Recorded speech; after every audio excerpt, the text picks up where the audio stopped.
नमस्कार, आप देख रहे हैं TV9 राजस्थान। मैं हूं अम्बेश श्रीवास्तव। ये 8 PM शो। आज बात नरेश मीणा, किरोड़ीलाल मीणा और CM भजनलाल शर्मा एक साथ करेंगे। देखिए, CM भजनलाल शर्मा अभी दिल्ली में हैं, बताया जा रहा है कि और साथ में उनके जो है बीजेपी के प्रदेश अध्यक्ष राजस्थान मदन राठौर, वो भी दिल्ली आए हैं। कहा जा रहा है कि भाई दिल्ली आकर कैबिनेट विस्तार को लेकर या कैबिनेट में फेरबदल को लेकर वो आला कमान, बीजेपी आला कमान से चर्चा करेंगे और उसके बाद दिल्ली जाकर जयपुर जाकर कुछ परिवर्तन देखने को मिल सकता है अगले साल। अब यहाँ पर बात किरोड़ीलाल मीणा की भी है कि भाई जो दिल्ली में मुलाकात हुई उसमें क्या किरोड़ीलाल मीणा के साथ कोई खेल हो सकता है, क्योंकि उन्होंने पिछले 1 साल में लगातार अपनी ही सरकार को कई सारे मामलों पर निशाने पर रखा।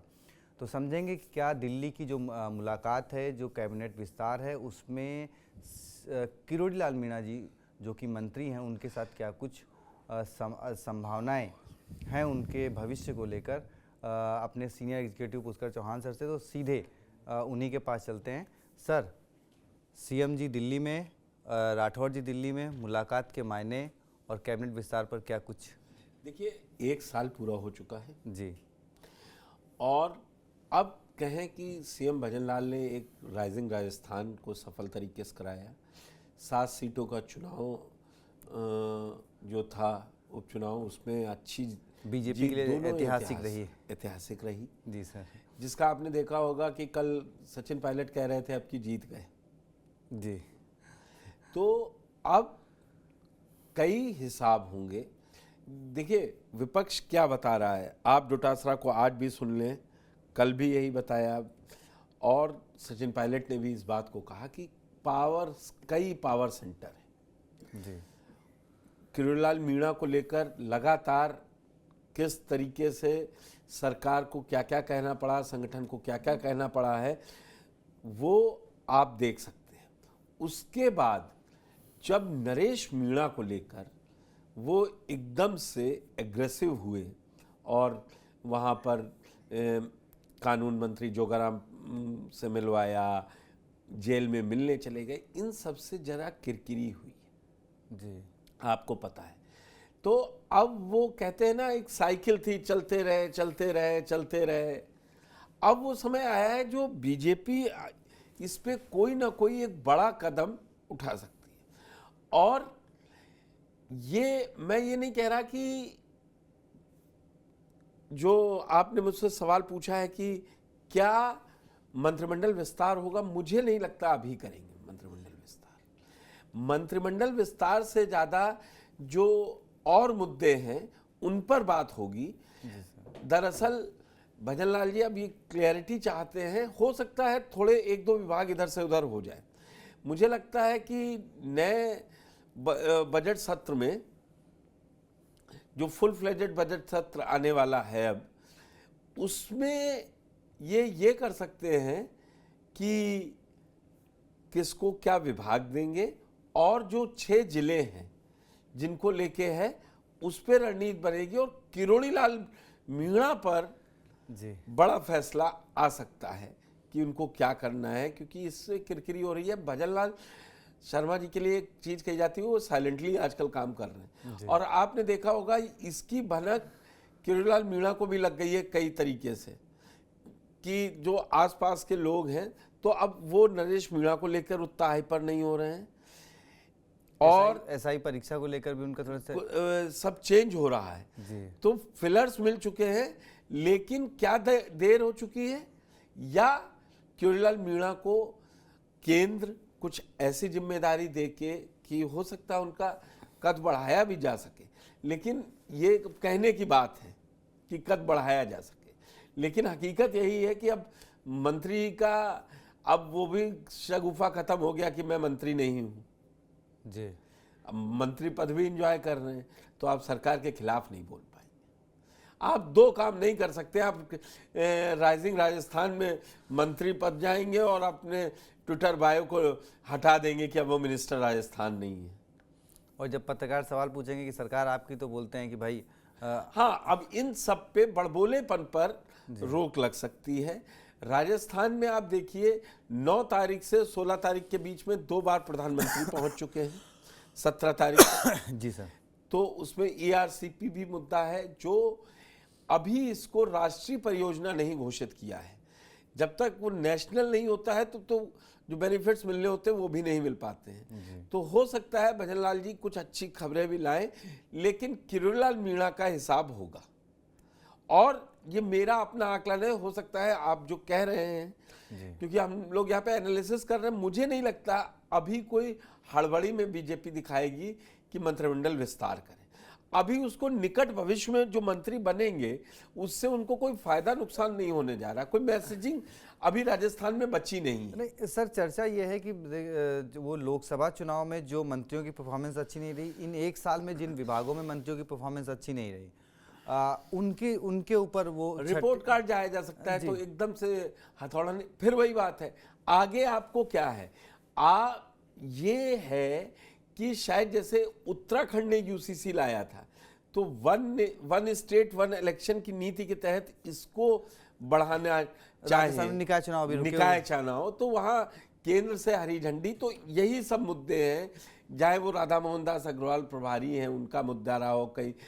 खैर, इन सबसे अलग हटके नरेश मीणा पर जो इन्होंने किया है, मंत्री किरोड़ीलाल मीणा ने स्टैंड लिया और उससे पीछे हटे, लेकिन वो खाई पट पाई है कि नहीं पट पाई है, वो अब ऐसा उनको अभयदान मिलेगा नहीं मिलेगा जी, इस पर संशय है जी। लेकिन सर एक सवाल तो मतलब ये भी है कि भाई वो उनके भी सुर जरा बदले हुए नजर आए। अब जब कांग्रेस के प्रहलाद गुंजन आ गए हैं कि भाई महापंचायत करेंगे, 29 तारीख को सब कुछ होगा, तो उन्होंने निशाना साधा कांग्रेस के ऊपर, मतलब एक तरीके से प्रहलाद गुंजन के ऊपर और महापंचायत के ऊपर, कि ये सब नौटंकी जो है वो की जा रही है। तो अब उस चीज़ को लेकर किरोड़ीलाल मीणा के ये माना जा रहा है कि भाई वो नरेश मीणा पर उनके सुर बदल रहे हैं। कहा तो वो एक साथ इसका जवाब मैंने आपको दिया कि किरोड़ीलाल मीणा को समझ में आ रहा है जिस तरीके के फिलर्स आए। आप देखिए, और राजस्थान में वसुंधरा जी ने बहुत तारीफ की भजनलाल जी की। अच्छा, भजनलाल जी ने अपने कार्यकाल के पहले ही साल में एक काम कर लिया, तो एमओयूज अगले 5 साल में कितना धरातल पे आएंगे, उन्होंने बड़ी चुनौती ली जी। नहीं आए तो 5 साल जब कंप्लीट हो रहे होंगे, आप चुनाव में होंगे, तो लोग वही पूछेंगे, लाए तो आप सबसे ज्यादा थे, लेटर ऑफ इंटेंट तो साइन कर लिए थे, लेकिन आप उसको धरातल पे कितना लाए, यही सवाल पूछे जाएंगे। इसीलिए उन्होंने तैयारी की है कि वो शिगुफा रह के ना रह जाए, वो शिगुफा ना लगे कि आप इतना पैसा लाए थे और अब नहीं। और नरेश मीणा पर शायद भजनलाल सरकार हल्का हाथ नहीं रख, वो लगातार पुराने फाइलें खुल रही हैं, उनमें जमानत की जो अर्जी खारिज हो रही है, वो देखिए एक हमेशा बात समझिए जी सर, रोज पंचायत नहीं होती है जी। नरेश मीणा पर वो लाइन चल गई जो 17 नवंबर को तय हो गई थी, जो आईजी रेंज अजमेर ने आकर निकल कर कह दिया था कि ये बहुत है। अब रोज रोज एक मैसेज नहीं जाता ना सरकार का, अपराधी हैं, ठीक है जी। अब उसी में ही किरकिरी सबसे ज्यादा हुई है जी। अब इन्हीं सब चीजों को लेकर प्रदेश अध्यक्ष है वहां, क्योंकि अभी राष्ट्रीय अध्यक्ष का भी चुनाव होना है, बीजेपी में संगठनात्मक चुनाव चल रहे हैं, इन सब पर बात होगी और कईयों की पोजीशनिंग चेंज होगी। कईयों को हो सकता है कि एक अलग काम दिए जाए। अब बीजेपी एक नेक्स्ट, क्योंकि जब अभी संविधान पर चर्चा हो रही थी 17 तारीख को राज्यसभा में बोले ये विवाद से, अंबेडकर विवाद से अलग बोल रहा हूं कि उन्होंने कहा बीजेपी रूल्ड उत्तराखंड में तो था ही, अब बीजेपी रूल्ड हर स्टेट में यूसीसी आएगा और यूसीसी लागू करेंगे। मतलब वो एक मॉडल तैयार करना चाह रहे हैं कि हर वहां हो जाए, फिर वो केंद्र में लेके आए। देखिए नंबर है नहीं, 240 है, तो फिर आप जी उसी हिसाब से तैयारी करते हैं कि हम बड़े बड़े राज्य, यूपी है उनके पास, अभी मध्य प्रदेश है, छत्तीसगढ़ है, राजस्थान है, गुजरात है, जो बड़ी असेंबलीज के हैं, वहाँ सब जगह हैं, बिहार में भी हैं, जी। तो वो ये तैयारी कर रहे हैं। अब इसमें कितना सफल होंगे केंद्र, वो एक अलग है। लेकिन भजन लाल जी, अभी मुझे लगता है कि मंत्रिमंडल विस्तार नहीं, मंत्रियों के विभाग में फेरबदल दिखा सकते अच्छा सर, एक आखिरी सवाल कि क्या दिल्ली में एसआई भर्ती परीक्षा रद्द करने पर भी चर्चा हुई होगी कि भाई करे कि ना करे, क्योंकि नहीं, कोर्ट ने वो मुझे किया, लगता है ना, जब या फिर बहुत बड़े उसमें मुद्दे, किरोड़ीलाल मीणा जी? ये सब नहीं, इतना डिटेल में कोई नहीं किसी की सुनता। और अभी शायद ये अटक भी जाए, क्योंकि जिस तरीके से आज जो संसद के अंदर हुआ है और कल अंबेडकर वाले, तो उस मुद्दे को लेकर भी आज एक दूसरी तरीके का अनरेस्ट है। बीजेपी के नेता इधर से उधर दौड़ रहे हैं। तो केंद्रीय अधिकारियों, पदाधिकारियों के साथ क्या बात हुई है बीजेपी के भजन लाल जी की, वो अभी शायद हो सकता है एक हफ्ते के लिए टल जाए, तो किरोड़ीलाल जी के लिए बड़ी खुशी की बात भी हो सकती है। लेकिन सर वो फिर वो विवाद तो यहाँ बढ़ जाएगा ना कि आपने दावा किया था किरोड़ीलाल मीणा जी ने कि एसआई भर्ती परीक्षा को, वो मंजू शर्मा वाले सब मामले थे, तो उन सब मामलों में फाइल खोलने को, धरना देने को, करने को तैयार थे। तो अगर रद्द नहीं हुई तो फिर इधर आप मेरी एक बात को शायद डिटो करें या नहीं माने, मैं हमेशा यही कहता था किरोड़ीलाल का भविष्य कोई अगर तय करेगा तो वो केंद्रीय बीजेपी तय करेगी। और अब वो फाइल वहां तक पहुंच चुकी है। अब यही देखना है कि वो आगे सक्सेस स्टोरी में चलेगी या कहाँ चलेगी। नहीं सर, खबर तो एक ये भी है कि किरोड़ीलाल मीणा जी भी कुछ जानकारी, कुछ फाइलें, जो कुछ क्लिप्स जो हैं, फाइलें नहीं बल्कि कुछ क्लिप्स जो हैं, वो दिल्ली तक पहुंचा रहे हैं।